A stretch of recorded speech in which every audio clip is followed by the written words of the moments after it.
Uh, Talking about the old house and dying, and this is something too that I remember. And I don't know about around the world what the traditions are and things like that on funerals and dying and death. But here in this country, the family chooses, if you have a family member die, who are going to bear the casket during the funeral movements, pallbearers. And like I said, this would have been about 1958 when she died. I'd have been about 13 years old. I was kind of a big guy for my age, I guess, but still 13. And I've made a video here on YouTube before about things you fear. At that time, and I guess that's true of a lot of young people, and especially back in those days, death just scared me to death. Death scared me to death.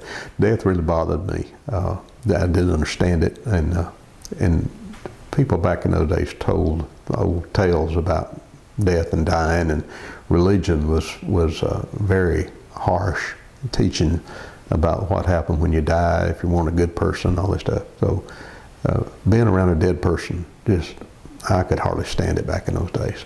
But 13 years old, and guess who they chose to be one of the pallbearers? And it was me. It's the first time I'd done that.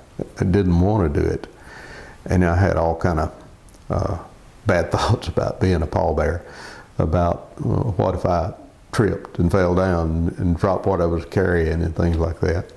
And I still remember it to the day. In those times, the body was brought home and displayed in the home, and that was true of her death and dying when she died.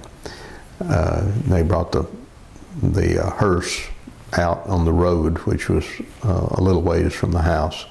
Pallbearers had to go into the house, down steps, across a rough yard, and I remember this yard right out close to the road. There was an old tree, and you know how the roots will wash out around the roots, and it'd be real rough. And you had to step over that and kind of down a little embankment. Not an easy carry for especially at 13 years old.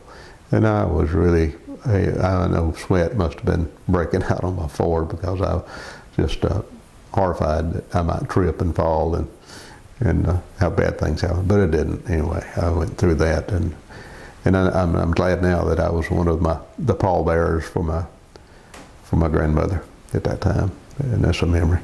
And it turned out, I guess, maybe they picked the bigger guys, the bigger kids to be pallbearers.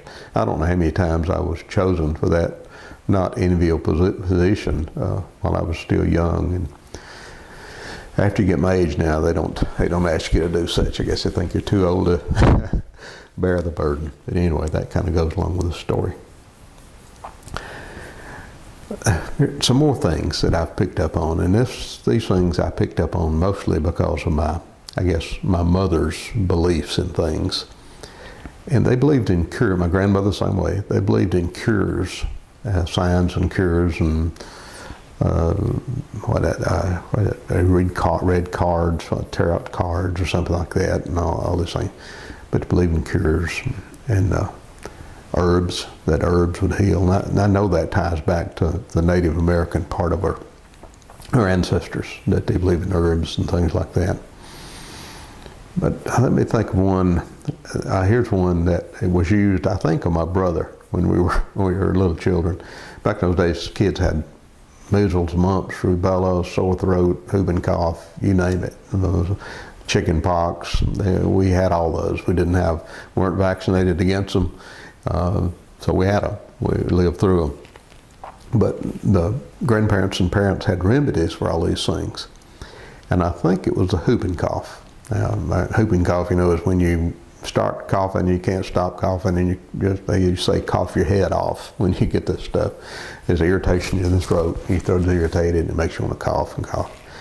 I don't know if this was a Native American cure, only my grandmother and mother cure, but the cure there for the whooping cough was that the child that had the whooping cough, they'd go down, there's little goldfish. We had little goldfish, little minnows in the streams around here. And the cure for the whooping cough was that your parent or whoever would go get some little goldfish minnows, bring them back home alive, and then you would have to swallow the little goldfish alive. And I think this was used on my brother, best I can remember, and it's supposed to cure the whooping cough. I don't know that it worked. But maybe it did. Maybe it did work. Maybe it'd be a cure now. Somebody ought to try that. Swallow a live goldfish. Make sure it's a small one, and you get him head first down, or it'd be kind of rough.